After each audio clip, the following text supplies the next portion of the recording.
Hai, nama saya Alif Aiman bin Suhaimi, bernombor metrik 2021467066.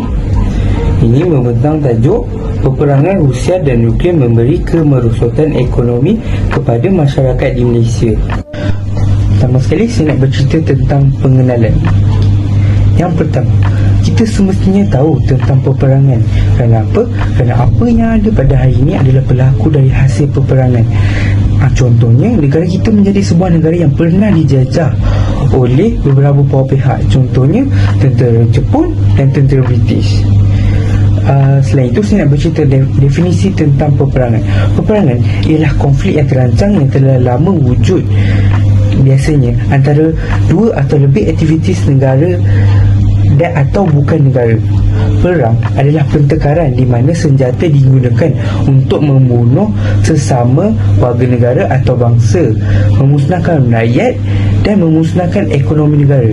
Perang bukanlah kehendak semua orang. Ia adalah perselisihan faham yang harus dielakkan. Tiada peperangan yang membawa kepada keamanan. Bagi saya, selain itu, peperangan bukan satu kebaikan atau perkara yang bermanfaat, kerana terdapat banyak kesan buruk yang kita akan alami, lebih-lebih lagi dari segi ekonomi. Tidak lupa juga, baru-baru ini kita dikejutkan dengan perang Ukraine dan Rusia. Impaknya, perang ini amat buruk kerana boleh menyebabkan 1.6 bilion penduduk di muka bumi ini terjejas daripada pelbagai aspek, antaranya sumber kewangan, sumber tenaga, sumber makanan. Bagi saya yang paling penting, sumber kewangan. Perkara ini amat serius kerana ketiga-tiga perkara yang saya sebut itu terjadi sekaligus. Kesan peperangan dua negara tersebut amat teruk.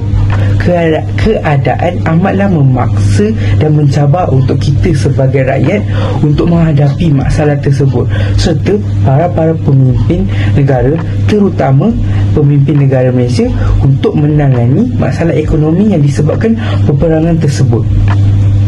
Sekian, terima kasih untuk pengenalan. Assalamualaikum warahmatullahi wabarakatuh.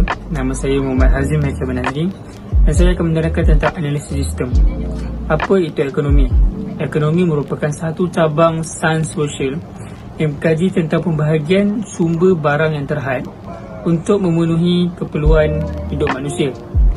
Ekonomi terbagi kepada dua cabang.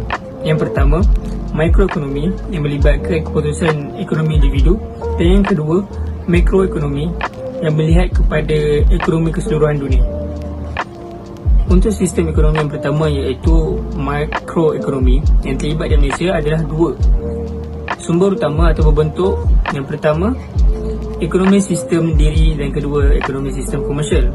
Untuk ekonomi sistem diri, ekonomi ini bertujuan untuk menampung keperluan harian keluarga, di mana hasil jualan ataupun kegiatan ekonomi mereka hanya untuk kegunaan keluarga, manakala yang lebihan akan menjadi jualan, dan jualan tersebut akan digunakan untuk membeli keperluan asas yang lain seperti pakaian.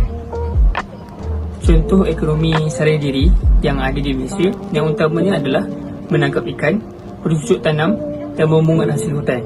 Seterusnya, kita bergerak kepada sistem ekonomi komersial.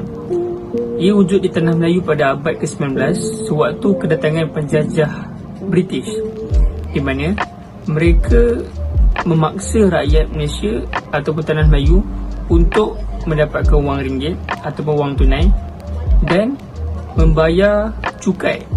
Sekiranya anda tidak ataupun rakyat tersebut tidak boleh membayar cukai atau melunaskan hutangnya, mereka akan dihukum. Dan antara perkembangan dalam ekonomi komersial tersebut, yang pertama di dalam sektor perlombongan dan kedua di dalam sektor perdagangan.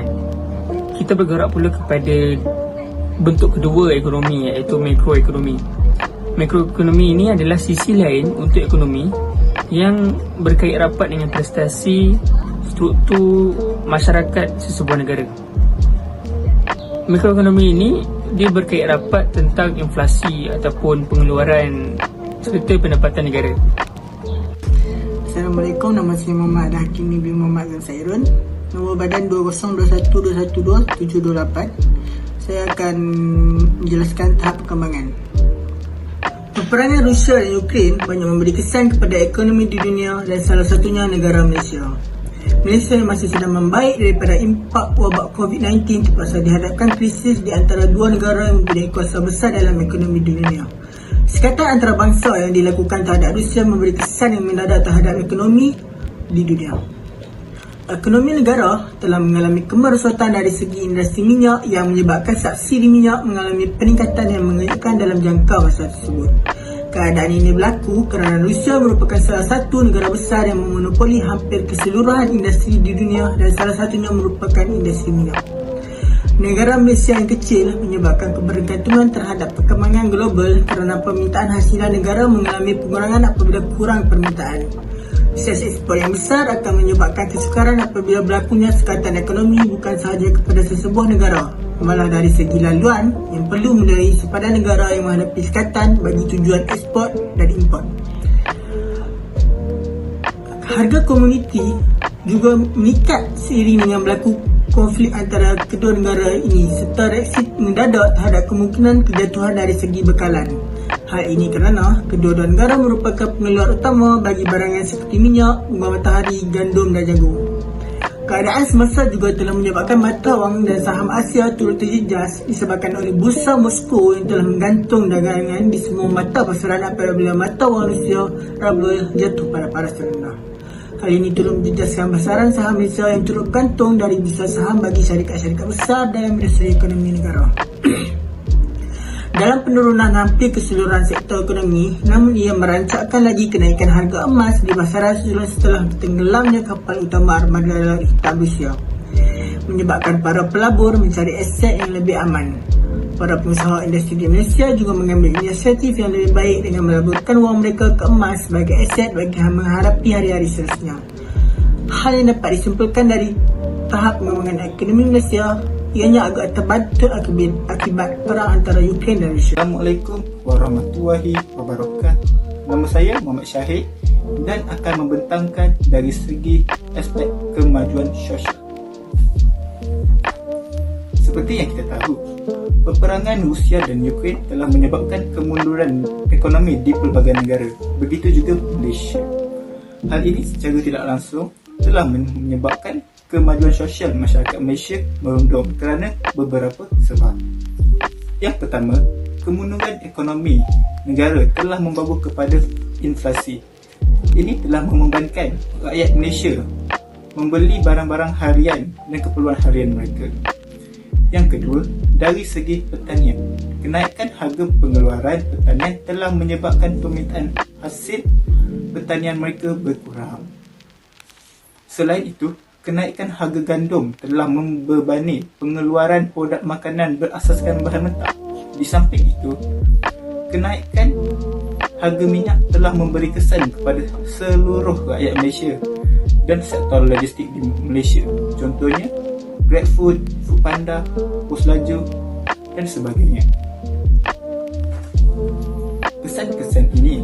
Kesan-kesan ini telah memberi pukulan yang besar kepada emosi masyarakat Malaysia daripada penjual sehingga pengguna. Oleh itu, boleh dikatakan kemajuan sosial masyarakat Malaysia mundur akibat peperangan ini. Peperangan ini telah membuatkan ekonomi negara lain dan juga Malaysia telah merundum. Akhir sekali, mari beralih kepada pembentang seterusnya. Hai, Assalamualaikum. Nama saya Muhammad Zahir Bitikan Muhammad Sabri. Berdasarkan tajuk kami iaitu kesan peperangan Rusia dan Ukraine terhadap ekonomi negara, topik yang telah ditugaskan kepada saya iaitu kebudayaan merentas etnik.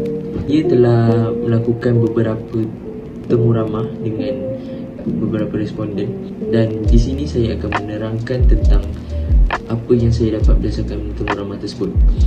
Seterusnya kita beralih kepada responden kedua iaitu Puan Wong Sinji. Jadi soalan pertama, apakah pendapat anda tentang peperangan Rusia dan Ukraine? Jadi jawapan Puan Wong Sinji ialah, pada pendapat saya, peperangan Rusia dan Ukraine ini ialah membuang masa dan tenaga. Jadi soalan kedua, apakah impak kepada negara kita jika peperangan ini berterusan? Jadi respon oleh Puan Wong Sinji ialah beliau berpendapat bahawa jika peperangan ini berterusan, ia akan menyebabkan berlakunya inflasi terhadap negara kita. Jadi, soalan ketiga, apakah yang patut dilakukan oleh kerajaan agar perkara inflasi tersebut tidak berlaku? Seterusnya, respon oleh pemohon sini ialah kerajaan perlu mengawal barang import dan ekspor dan perlu meningkatkan tahap pengeluaran. Akan menerangkan tentang tanggungjawab sosial. Tidak dapat dinafikan lagi bahawa konflik peperangan Rusia dan Ukraine membeli impak ekonomi kepada Malaysia secara tidak langsung. Harga komoditi telah meningkat di seluruh dunia akibat konflik berterusan di antara Rusia dan Ukraine. Hal ini disebabkan oleh faktor kedua-dua negara adalah pengeluar penting minyak bunga matahari, gandum dan jagung. Antara lain, Rusia dan Ukraine masih menyumbang 78, 29 dan 19% daripada belanjawan perdagangan seluruh dunia mengikut Jabatan Pertanian Amerika Syarikat USDA. Akibatnya, apabila peperangan meletus, kebimbangan kekurangan global bukan sahaja minyak masak tapi produk berkaitan industri seperti sabun, biofuel, bekalan makanan lain timbul. Untuk menangani masalah ini, menjadi tanggungjawab masyarakat bersama dalam menyelesaikan masalah ini. Antara inisiatif yang diambil ialah dengan seterusnya, pihak kerajaan boleh menjalankan tanggungjawabnya sebagai kerajaan, iaitu dengan menjaga kebajikan dan kesejahteraan rakyat. Antara inisiatif yang boleh diberi oleh kerajaan ialah dengan memberi subsidi. Dengan subsidi, ia dapat mengurangkan beban rakyat. Hal ini kerana separuh daripada barang itu dibayari oleh kerajaan, seperti minyak petrol, barang-barang makanan ruji Malaysia, iaitu nasi, ayam dan sebagainya. Bagi bekalan petroleum atau biofuel, kerajaan boleh melakukan penyelidikan mendalam untuk mengenal pasti kawasan yang mempunyai bekalan petroleum di Malaysia yang banyak yang boleh membekalkan atau menjana kewangan dalam Malaysia. Kesimpulan yang boleh saya buat ialah, oleh hal yang demikian, peperangan Rusia dan Ukraine memberikan impak yang buruk dalam pertumbuhan ekonomi dan sosial pada semua negara, termasuk negara kita sendiri. Seperti yang kita tahu, Rusia dan Ukraine ialah dua buah negara yang mempunyai kuasa besar dalam ekonomi di dunia. Peperangan ini telah menyebabkan kemerosotan dari segala industri. Terima kasih dari saya, Alif Aiman.